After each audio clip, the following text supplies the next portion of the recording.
अब income statement में हम बात करेंगे एक्सपेंस रिकग्निशन की। देखो पहले हमने बात करी थी रेवेन्यू रिकग्निशन की, कि हम रेवेन्यू को कैसे रिकग्नाइज कर सकते हैं। डिफरेंट डिफरेंट पैरामीटर्स के हिसाब से हमने रेवेन्यू को रिकग्नाइज किया था। और हम अब बात करेंगे एक्सपेंस रिकग्निशन के लिए।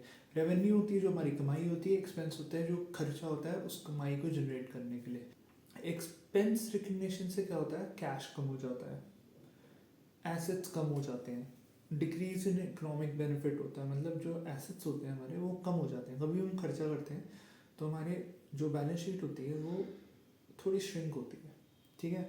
और आउटफ्लो ऑफ एसेट्स भी कह सकते हैं एक्सपेंसेस को, और इंक्रीज इन लाइबिलिटीज़ भी कह सकते हैं। जब भी इकोनॉमिक बेनिफिट डिक्रीज होते हैं, आउटफ्लो एसेट होता है और इंक्रीज इन लाइबिलिटीज़ होता है, ये तो सारे तरह की एक्सपेंस रिकग्निशन है। तो एक्सपेंस रिकग्निशन होती है किस, अक्रूवल मेथड पे, कैश बेसिस पे नहीं, अक्रूवल बेसिस पे। जब आपको आशंका लगती है कि आपने वो खर्चा कर दिया है तो आप उस खर्चे को रिकग्नाइज कर लेते हो, चाहे आपने कैश पे किया हो या नहीं। तो मैचिंग प्रिंसिपल हमें कहता है कि रेवेन्यू और एक्सपेंसेस को मैच करना बहुत इंपॉर्टेंट होता है। ये इससे ही हमारी फाइनेंशियल स्टेटमेंट्स एक परफेक्ट फिगर देने की कोशिश करती हैं। क्योंकि कई बार क्या होता है, हमें रेवेन्यूज मिल जाते हैं बट कैश नहीं मिलता, हम एक्सपेंसेस कर देते हैं बट कई बार हमारा एक्सपेंस मतलब पहले ही एक्सपेंस के पैसे दे देते हैं बट एक्सपेंस हुआ नहीं होता। और कई बार ये भी होता है कि हमने पैसे नहीं दिए होते एक्सपेंस के लिए, बट हम किसी से उधारी में वो चीज़ ले लेते हैं, तो एक्सपेंसेस तो आएंगे, उसको हम पेबल्स भी कहते हैं। तो अब पीरियड कॉस्ट की बात करते हैं। पीरियड कॉस्ट होती है जो कि कैपिटलाइज नहीं होती। पीरियड कॉस्ट वो होती है जो उसी टाइम पे हुई थी और उसका जो फ्यूचर में इकोनॉमिक बेनिफिट है हमें नहीं मिलता। एक कॉस्ट होती है जिसको हम एक्सपेंस करते हैं, वो होती है पीरियड कॉस्ट, और दूसरी कॉस्ट होती है जिसको हम कैपिटलाइज करते हैं।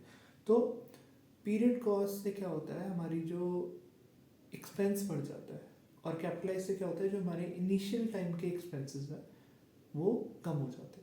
कैपिटलाइज अगर आप पूरी साल में देखोगे तो एक्सपेंसेस सेम ही रहते हैं, बट कैपिटलाइज में हम इनिशियली कम एक्सपेंसेस करते हैं और बाद में एक्सपेंसेस बढ़ाते रहते हैं। और जो पीरियड कॉस्ट में होते हैं पहले साल में सारा एक्सपेंस रिकग्नाइज कर लेते हैं।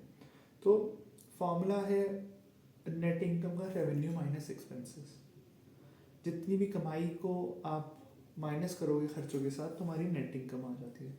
नेट इनकम में बहुत सारे खर्चे जुड़े होते हैं, operating expenses, direct indirect expenses included होते हैं, और सेलिंग एक्सपेंसेस इंक्लूड होते हैं, इंटरेस्ट एक्सपेंसेस इंक्लूड होते हैं, और टैक्सेस भी इंक्लूड होते हैं। तो ये जो नेट इनकम की फिगर होती है इसमें काफ़ी ज़्यादा खर्चे कट के आते हैं। तो हम बात करते हैं इन्वेंट्री एक्सपेंस रिकग्निशन की। इन्वेंट्री एक्सपेंस रिकग्निशन जो होता है ना, वो डिफरेंट डिफरेंट तरह के मेथड्स होते हैं।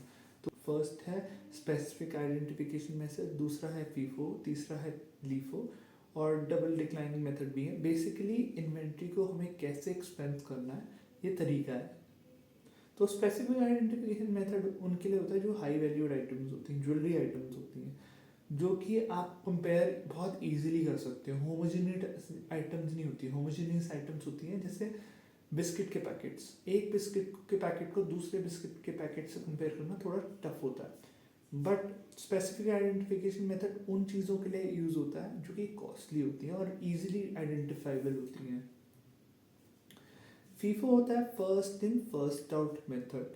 First in first out method में क्या होता है, कॉस्ट ऑफ गुड्स सोल्ड और इन्वेंट्री के साथ खेला जाता है। कॉस्ट ऑफ गुड्स सोल्ड होती है जिस वो प्रोड्यूस करने में जितना हमारा खर्चा होता है, और इन्वेंट्री होती है जो कि बेचने के बाद आपके पास कितनी कंपनी में इन्वेंट्री रह जाती है, हम उसकी बात कर रहे हैं। तो फर्स्ट इन फर्स्ट आउट और लीफो मेथड में कई बार first in first out method में अगर कॉस्ट ऑफ गुड्स सोल्ड ज़्यादा है तो लीफो में वो कॉस्ट ऑफ गुड्स सोल्ड कम होगा। और कॉस्ट ऑफ गुड्स सोल्ड का और इन्वेंट्री का और प्रॉफिटेबिलिटी के रिलेशन है। कॉस्ट ऑफ गुड्स सोल्ड ज़्यादा होता है तो हमारी इन्वेंट्रीज और जो प्रॉफिट होता है वो इन्वर्सली रिलेटेड होता है। कॉस्ट ऑफ गुड्स सोल्ड ज़्यादा करेंगे तो हमारे प्रॉफिट कम आएगा। तो कॉस्ट ऑफ गुड्स सोल्ड और प्रॉफिट का जो रिलेशनशिप है वो इन्वर्स होता है, ठीक है। तो अब बात करते हैं फर्स्ट इन फर्स्ट आउट में।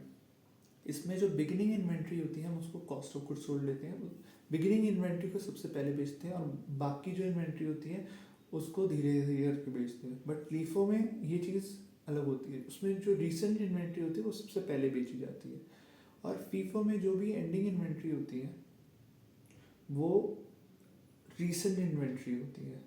तो रीसेंट इन्वेंट्री होने की वजह से ये फ़ायदा है कि फीफो में ऐसे मेथड्स को आप यूटिलाइज कर सकते हो जो कि पेरिशेबल गुड्स हैं, दूध ऐसी चीज़ों को।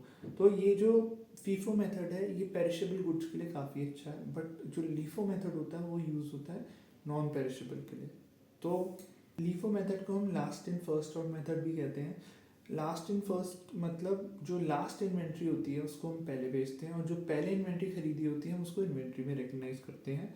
तो इसमें क्या होता है, अगर इन्फ्लेशन है मतलब चीज़ें बढ़ रही हैं लास्ट इन फर्स्ट आउट में, तो जो कॉस्ट ऑफ गुड्स सोल्ड होता है वो हायर होता है। जब भी cost of goods sold higher होता है तो प्रॉफिट फिगर्स कम होती है।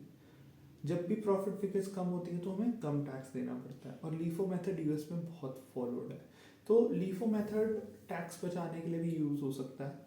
बेसिकली यूएस में लीफो मेथड इसलिए यूज़ होता है क्योंकि उससे टैक्स बचता है, उससे जो इनकम रिपोर्ट होती है वो कम होती है। और फीफो जो होता है वो लीफो जो कि आईएफआरएस होता है वो लीफो मेथड यूज़ ही नहीं करता, यूएस गैप ही लीफो मेथड यूज़ करता है।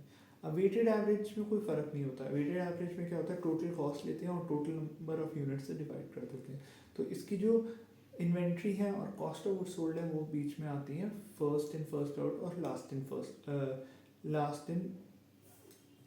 फर्स्ट आउट से। तो जो अगर inventory last in first out और फर्स्ट इन फर्स्ट आउट की जो एवरेज होती है उसकी ये बीच में होती है वेटेड एवरेज। और वेटेड एवरेज बहुत इजी मेथड ईजी है यूज़ करने के लिए और काफ़ी पॉपुलर मेथड है। तो इसकी जो भी वैल्यूज़ है इन्वेंट्रीज की और कॉस्ट ऑफ गुड्स सोल्ड की वो हमेशा लीफो और फीफो के बीच में ही आती है, और इसका फॉर्मूला है total cost divided by total units. Permissibility की बात करते हैं, FIFO and weighted average US GAAP और आईएफआरएस में दोनों में ही यूज़ होता है, बट जो लीफो है वो आईएफआरएस में नहीं यूज़ होता, वो सिर्फ यूएस गैप में यूज़ होता है। अब बात करते हैं समरी की। फीफो लीफो वेटेड एवरेज एक तरीके हैं जिससे कि हम अपने इन्वेंट्री को एक्सपेंस कर सकते हैं, क्योंकि देखो इन्वेंट्री बहुत टाइम तक कई बार रखी जाती है और बिकती नहीं है, बट उसको हमें जैसे जैसे हम बेचते रहते हैं उसको रिकग्नाइज करना है, जिसके डिफरेंट मेथड है।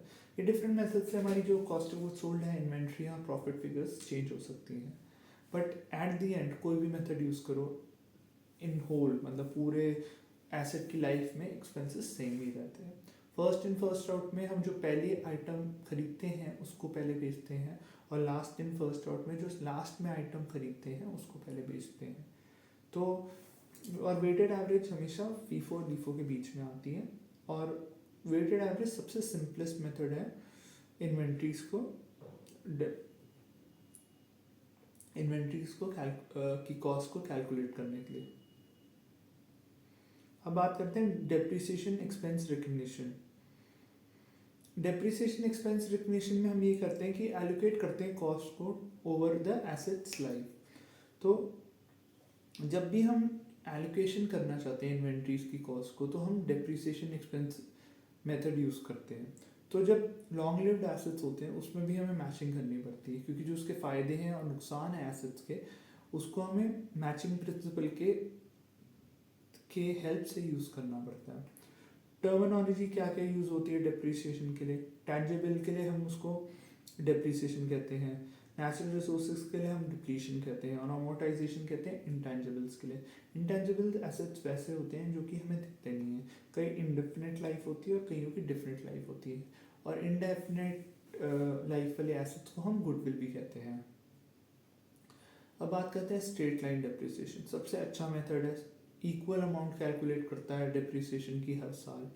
सबसे लिमिटेशन इसकी ये है कि शुरुआत में जो डेप्रिसिएशन करता है वो कम करता है, बट आने वाले टाइम जो फ्यूचर ईयर्स होते हैं उसमें डेप्रिसिएशन की फिगर्स बढ़ जाती है।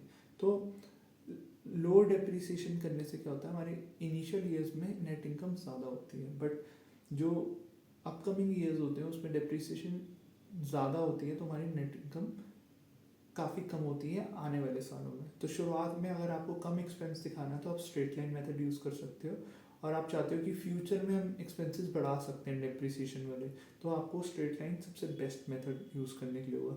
और स्ट्रेट लाइन मेथड बहुत ईजी होता है कैलकुलेट करने के लिए, और इसका जो फॉर्मूला होता है वो होता है cost minus residual value upon useful life of the asset.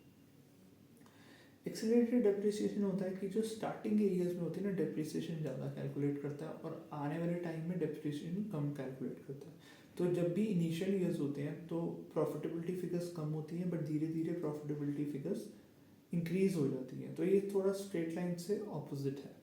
तो जो टोटल डेप्रिसिएशन होती है वो सेम रहती है, चाहे वो आप SLM यूज़ करो, कोई भी मेथड यूज़ करो, जो डेप्रिसिएशन का अमाउंट होता है over the years almost same ही रहता है।